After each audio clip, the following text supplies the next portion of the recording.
I think it's safe to say that change is on my agenda. Change for good. And I embrace that and I enjoy that change. I don't fear it. Prince William did not raise his voice when he entered the private council chamber. He did something far more dangerous. He placed a sealed document before King Charles, looked directly across the table at Camilla, and revealed the request she had fought to keep hidden, a proposal granting her son an unprecedented royal designation. In that instant, the room changed. This was no longer a family disagreement. It was a battle over the identity of the crown itself. Before we go deeper into what this really means for the royal family, make sure to subscribe so you don't miss a single update. William stepped closer and opened the copied memorandum. The paper carried Camilla's handwritten approval and the private seal of her household office, showing that the request had moved beyond discussion. The prince stated the truth without softening it. She had asked Charles to create the designation, the Queen's Son, for Tom Parker Bowles. Camilla's proposed designation was not an ordinary family courtesy. It would have given Tom ceremonial precedence, meaning an officially protected place ahead of others at royal events, permanent access to selected residences, and a formal position inside the sovereign's household, the staff and family structure serving the monarch. That mattered because such privileges could turn personal connection into institutional power. Charles read the opening paragraph once. Then he read it again. The king's expression tightened as he noticed routing marks showing that constitutional advisors had already been scheduled for a briefing. This was not a private wish waiting to be considered. A signature space had been prepared, and the plan had begun moving through palace channels without William or the senior household being told. Camilla did not deny approving it. She leaned forward, anger cutting through the silence, and accused the future king of exposing a mother's attempt to protect her son. To her, William had transformed a private promise into public humiliation. To him, she had tried to hide a decision that could reshape royal privilege. William slid the memorandum toward his father. Camilla reached for it, but the prince placed one hand across the page. "Not until he has read every word," he said. Charles kept reading and found the final surprise. Tom had already been promised that the designation would be announced at an upcoming royal reception, making a constitutional change look like a simple ceremonial gesture. The monarch set the paper down and asked, "Who else knew?" Camilla said nothing. Her silence was not surrender. It was confirmation. What William had uncovered was shocking, but the document alone could not explain why Camilla had risked her position, and why Tom believed the crown owed him something. Behind the language of titles, precedence, and palace access stood something painfully human. A mother who believed her son had spent years paying for her elevation. Camilla saw protection. William saw entitlement. Tom Parker Bowles saw a promise finally being fulfilled. Charles, trapped between them, understood that whichever side he chose would wound someone he loved. Yet the deepest pain came from one realization: the proposal had not begun as a constitutional ambition. It had begun as a private apology. Tom had never presented himself as a royal claimant. He was Camilla's adult son, connected to the crown through family but never formally absorbed into the institution surrounding it. Even after she became queen, he remained outside the official structure, welcomed at some private gatherings, yet excluded from the duties, protections, and standing granted to working members of the monarchy. That distance mattered because it left him exposed to public judgment without giving him any recognized role from which to answer it. Camilla carried that imbalance like an old wound. She believed her son had endured years of scrutiny, suspicion, and quiet humiliation because of choices she had made. Critics assumed he benefited from her marriage to Charles, while palace tradition still treated him as someone who could be admitted, redirected, or removed depending on the occasion. To the queen consort, every closed door felt like another punishment being handed to him in her name. Tom remembered the private conversation at Clarence's house with painful clarity. Camilla had taken his hand and promised that she would not allow him to remain a tolerated guest in rooms where her position placed her at the center. She spoke as a mother, not as a monarch's wife. Yet the promise carried the weight of the crown whether she intended it or not. William saw the danger immediately. The future king believed suffering deserved compassion, but not automatic privilege. Tom's private hardships, however real, could not justify inserting a non-royal relative into the sovereign's household, the official network of family members and staff serving the monarch. Once personal sympathy became ceremonial rank, the boundary protecting the institution would begin to collapse. Tom then admitted something more troubling. Someone had told him the designation already had quiet approval. He would not reveal who gave that assurance, but his hesitation exposed how deeply he had trusted it. Camilla's request went far beyond a name. It promised protected apartments during state occasions, priority seating behind working royals, and access to family gatherings normally shaped by the line of succession, the legal order determining who inherits the throne. Tom unfolded a handwritten note from his mother. 3 words filled the center. "You will belong."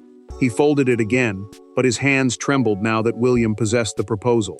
Charles sat alone after the meeting, staring at a photograph with William and Tom standing on opposite sides of him. They looked close. They had never seemed further apart. Then the prince uncovered the reason Camilla had acted. Months earlier, Tom had been stopped at a royal ceremony in full view of the family, and the palace had buried what happened next. Every palace conflict has a moment that later feels inevitable. For Camilla, it came beneath the vaulted ceiling of St. George's Hall, where one quiet instruction transformed embarrassment into resolve. Tom had taken only 3 steps toward the senior family enclosure when a royal official blocked his path. Guests turned. Conversations faded.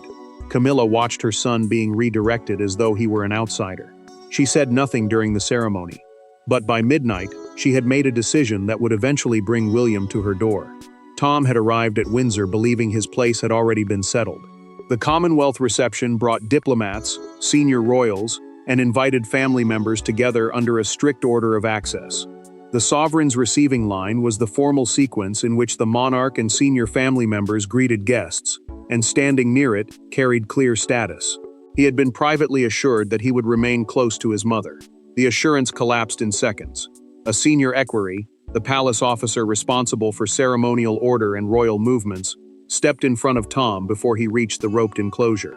The official spoke quietly but firmly, directing him toward the general family section. Foreign guests noticed.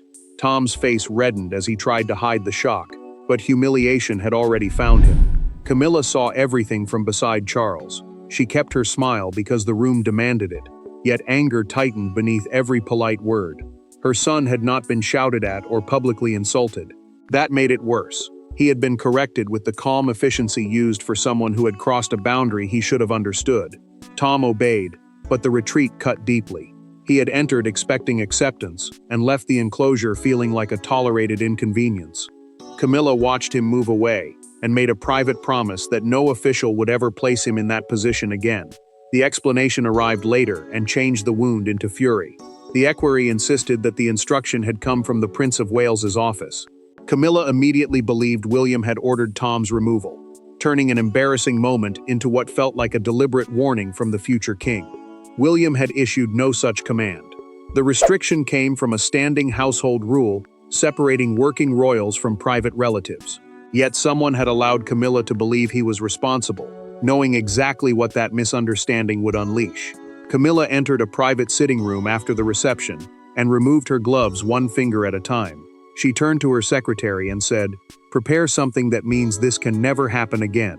Charles urged her to let the insult pass. She refused.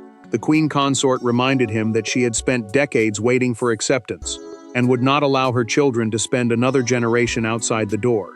What began as a mother's response to humiliation was now being driven by hidden advisors, and William was ready to confront the person at the center of it. There were no secretaries in the room, no courtiers to soften the language, and no king to interrupt. William closed the door behind him and placed the memorandum on the table between them.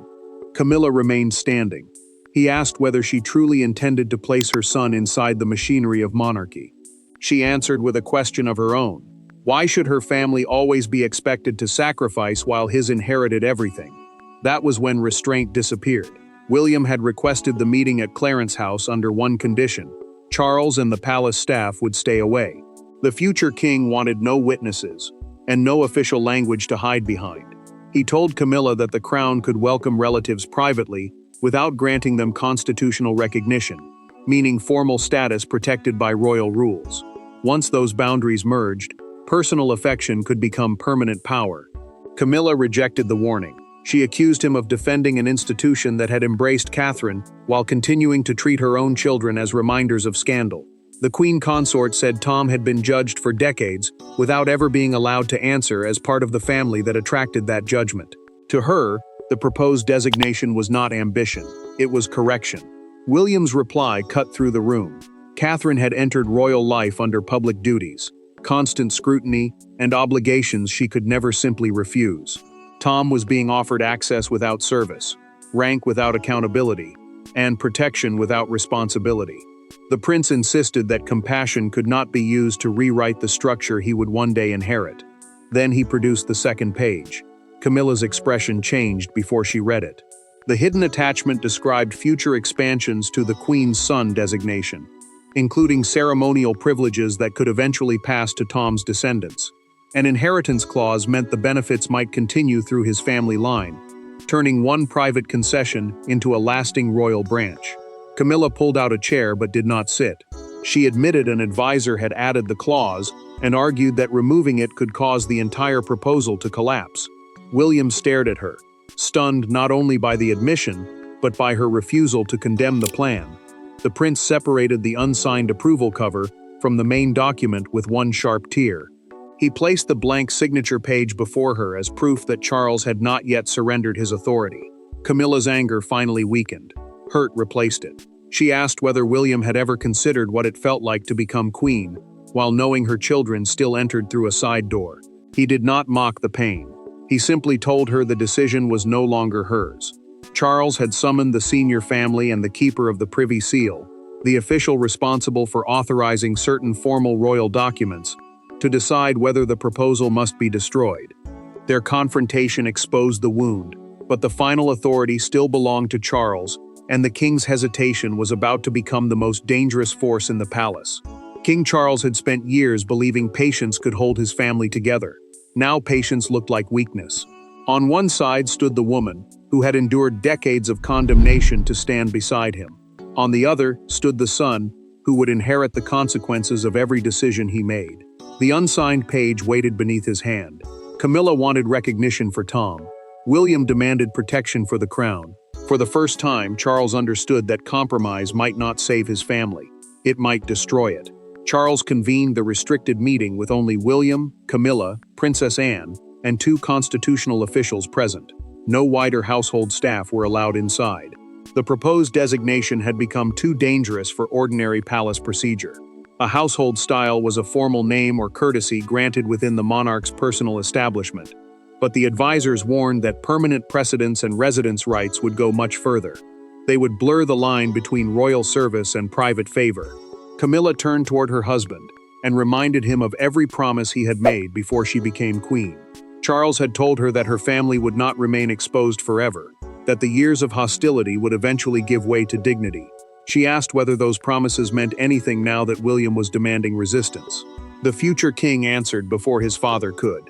If Charles signed, he said, the next reign would inherit the damage. William would be forced either to preserve a precedent he believed was wrong, or reverse his father publicly, and deepen the family wound. The prince was not merely defending his own authority. He was warning that one emotional decision could trap the crown for decades.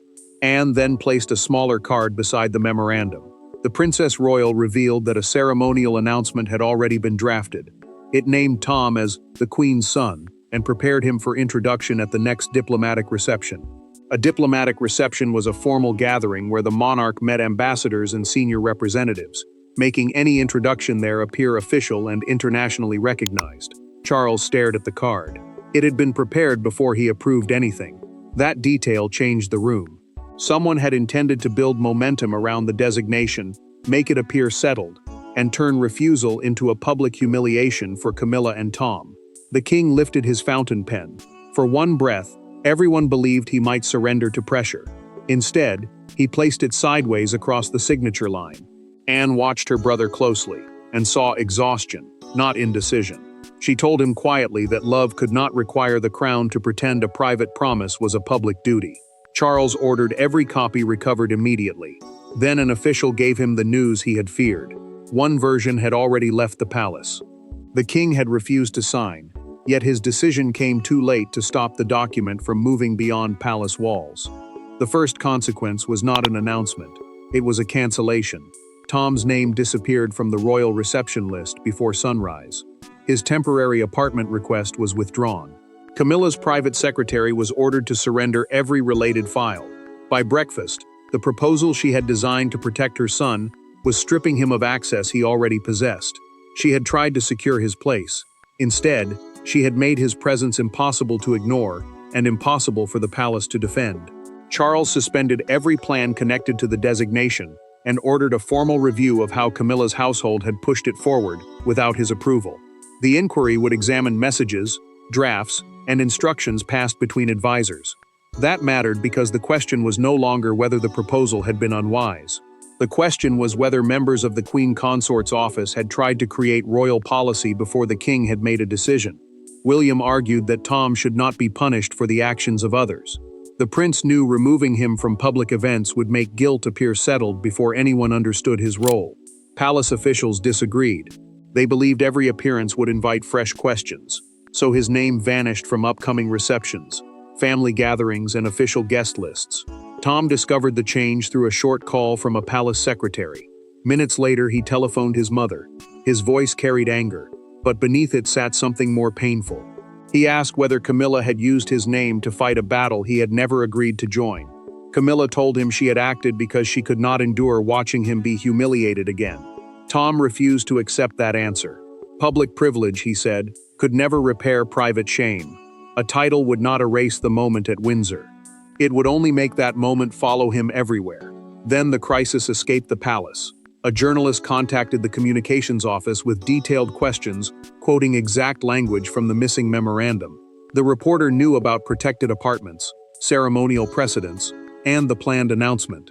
More dangerously, the questions included the inheritance clause, which made the proposal appear less like protection for one son and more like the creation of a parallel family branch. Camilla sat alone after the call ended. She removed the drafted announcement card from a folder and tore it once across the center. Her hands stopped before she could destroy it completely. Charles entered but remained near the door. The Queen Consort asked whether he believed she had endangered his reign. The king gave no answer. His silence wounded her more deeply than accusation ever could. Elsewhere, William received another warning. Tom was preparing to issue his own statement. It could expose the private promise his mother had made, or become the only thing capable of saving her from complete humiliation.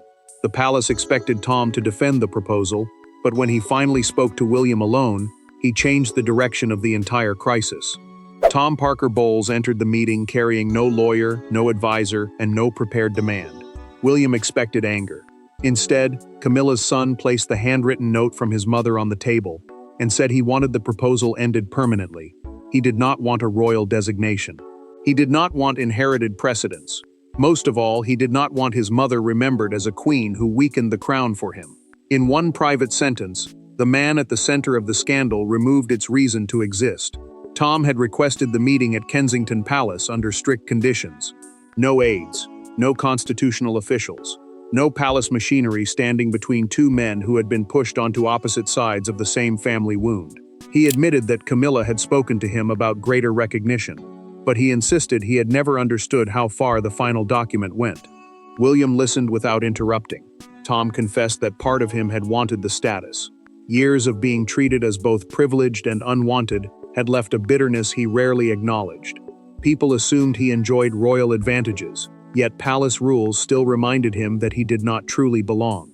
Even so, he refused to let that resentment become an inheritance handed to his children. The prince answered with an admission of his own. He still believed exposing the proposal inside the family council had been necessary, but he accepted that the way he did it caused humiliation.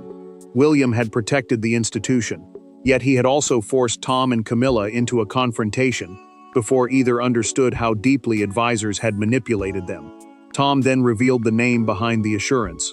Camilla's senior household strategist had told him the designation already carried quiet approval from Charles. A household strategist was a senior advisor who shaped private planning and helped move decisions through palace channels. The official had exaggerated the king's support to make the plan feel unstoppable. The truth went further. The same advisor had proposed the hereditary clause, knowing Camilla would accept almost any wording if she believed it would protect her son permanently.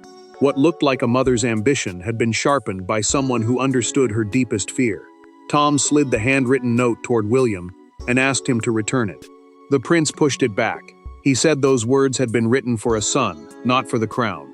Then Tom signed a personal declaration rejecting the Queen's son designation and surrendering any claim to special precedence, residence rights, or inherited recognition. His hand did not shake.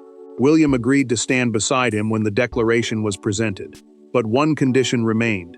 Camilla had to hear the decision from Tom first. The constitutional battle had been settled, yet the deepest verdict still had to be delivered in the one room where Camilla could not hide behind the crown. By midday, the private conflict had become a national drama. Outside Buckingham Palace, cameras faced the gates while crowds gathered beneath a cold gray sky. Some condemned Camilla's ambition, others saw a mother desperate to protect a son who had never chosen royal life. Then one newspaper appeared with a front page that captured the entire crisis. Camilla's face beside an empty throne-shaped outline, beneath 4 words, "A crown too far." The image reached the palace before Tom did.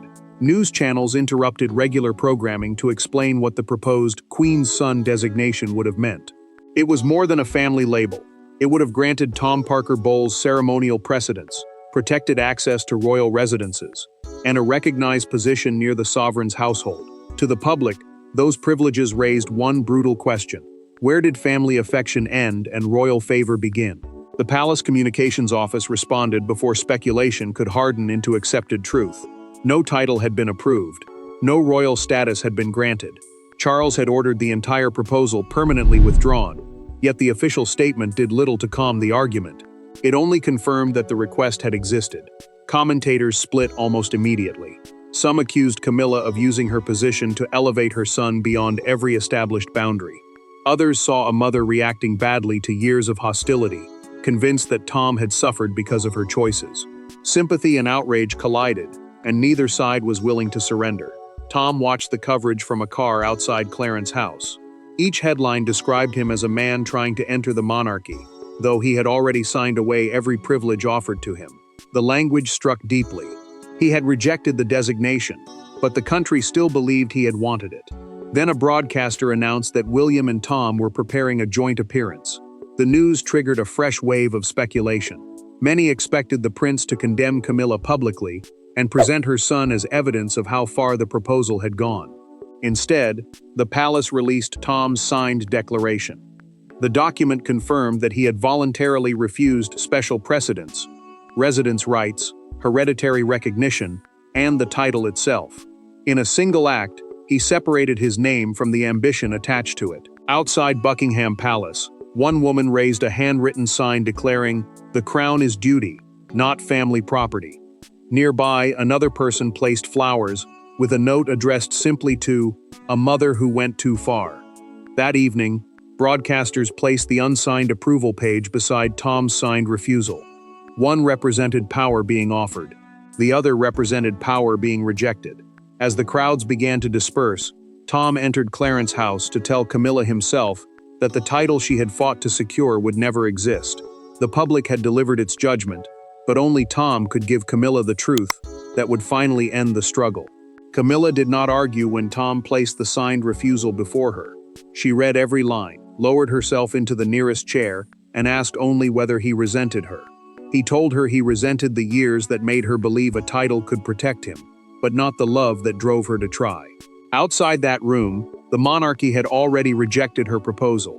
Inside it, her son rejected the fear beneath it. That distinction became the difference between permanent rupture and painful reconciliation.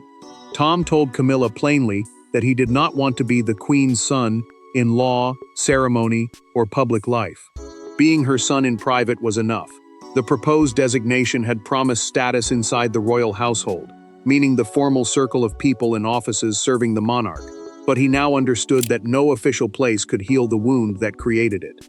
Camilla accepted his declaration.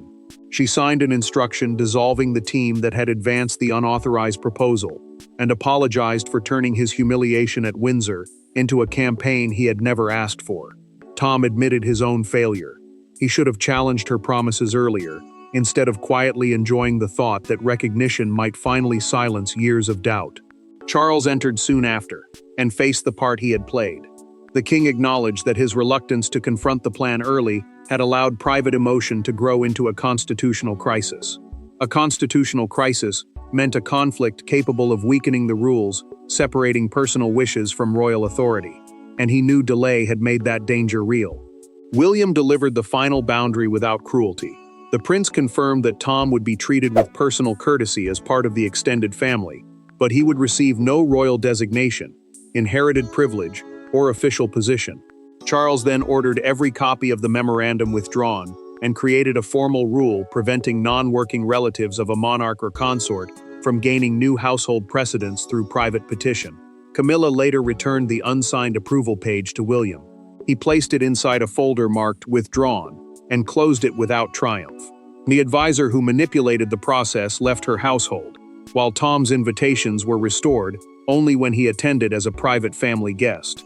In losing royal status, they recovered their private bond. The title "The Queen's Son" was never created. The document was permanently destroyed, and the monarchy emerged with its oldest lesson restored. The crown may embrace a family, but it can never be reshaped merely to heal one. Thanks for watching. Please don't forget to like and subscribe, and we will see you in next one.